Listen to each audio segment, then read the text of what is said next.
Welcome back, YouTube, to another video.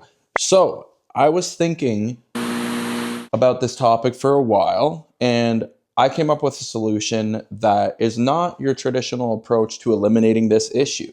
So, in this video, I'll be explaining to you how to eliminate body roll, whether you got a Mustang or you got any other kind of sports car or any kind of fun car that you're looking to spice up the handling characteristics. But first, let's take a look. Car looks absolutely mint right now. Man, I love this thing. Look at that stance. So, what do you need to eliminate body roll? Well, the traditional approach would be to go with a set of lowering springs.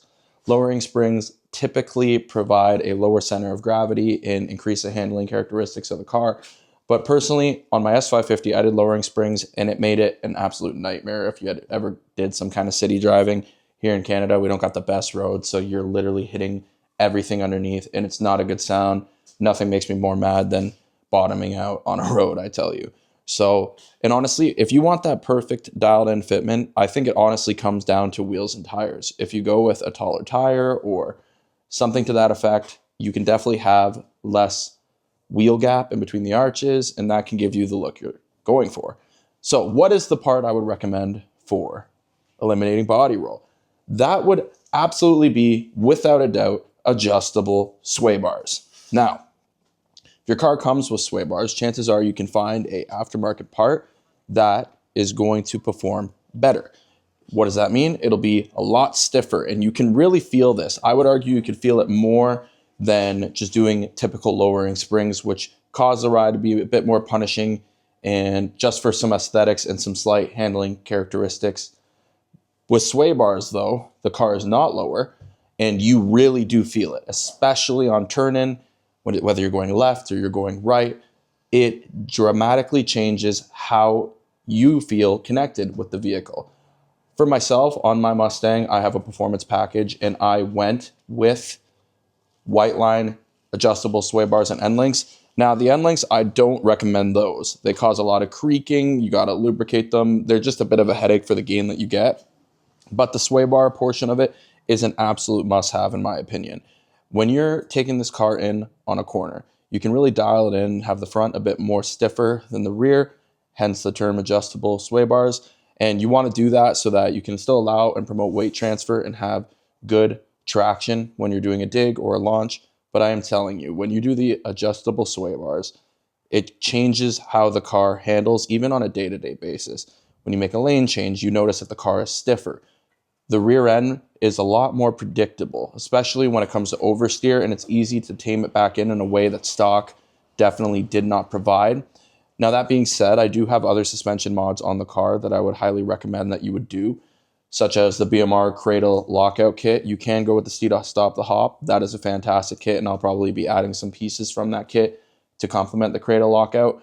That, in turn, typically allows you to put the power down better and keeps the car a lot more stiff in the rear end so that you don't get wheel hop or any of that bouncing behavior that is completely detrimental to performance in 60-foot times, etc.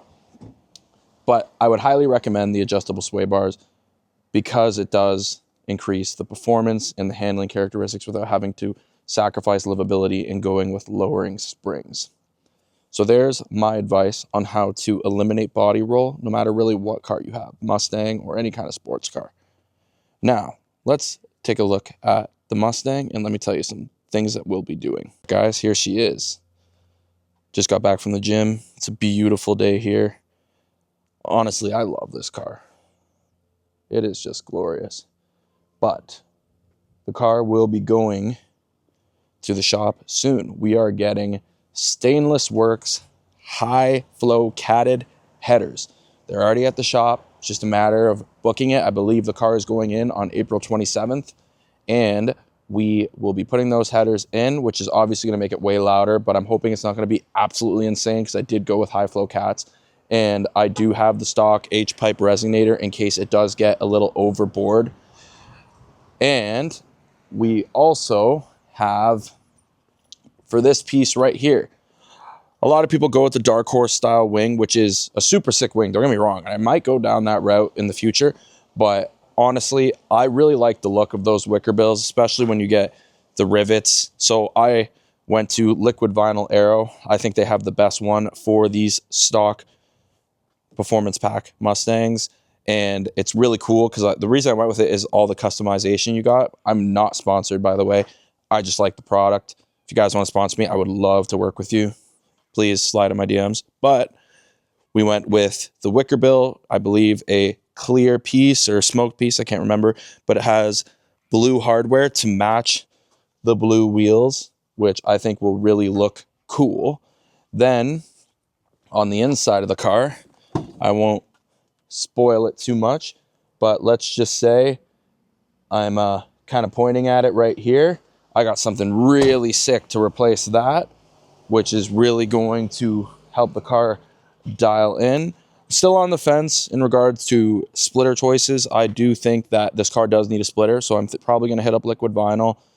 The side skirts I'll probably get if I'm just going to do the whole kit, and that will be super sick. Now here's my dilemma. What do you guys think? Okay, I have the RTR hood vent. I like it. It looks very aggressive. It's a big difference over stock. Pictures don't do it justice. Just buy it. Trust.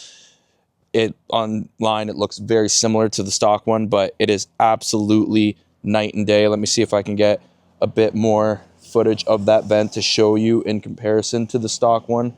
This is the one to get, but I really like cowl hoods. I do. And Cervini makes a nice one. I can get a paint match, although I probably would paint match it myself because I have this car. It's 16,000 kilometers now, which is about 10,000 miles for my American friends down there.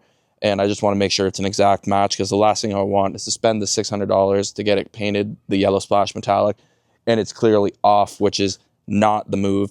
I think blending the paint would be a better bet at a body shop, but I think the cowl hood would look sick. Yes, I would forfeit this vent, but you get a cowl, man. And the stock cowl is very miniature. I'd rather have a nice one that just pops out, looks super sick. And my only dilemma with it is I do have my front end in the hood PPF, which I can PPF that hood as well, but the stripes will probably be hard to replicate, and I love these stripes. I mean, look at that. It's just beautiful. It's absolutely gorgeous. But I definitely think that that can easily be managed pretty well. So that might be something I do in the future. Comment below if I should leave the stock hood. There's a good look at the RTR vents there with the stock. Comment below if I should leave the stock hood with the vents on, or if I should just say YOLO and get the Cervini's hood. If I do go with the Cervini's hood, I'm going to probably accent this piece with a bit of a very small blue pinstripe. Comment below if I'm going overboard with the build, but I think that it needs a bit of blue to match that. Or I just paint the brakes blue, which is probably what I'll end up doing, to be completely real with you. So that is the plans for the mods that are happening later this month. Who are you guys using for tunes? I've had Lund before. I have Wengard. Wengard is absolutely amazing, but I'm looking to try somebody new. There's a lot of good people in the forums. ZX Mustang, I hit up in the forums. I believe he mainly does a lot of his tuning through TikTok. DRP Motorsports. And there's a lot of people that you can ultimately choose from. But should I go with one of those tuners, or should I just wait until my local Mustang shop dials in their custom tuning? Who knows? We shall see. But that wraps up today's video. Hope you guys got some good spice out of that one. We will talk soon. Subscribe, like, new video coming later this month on the install with the headers and how it pairs with the Borla S-Type. So that's all. Talk to you later.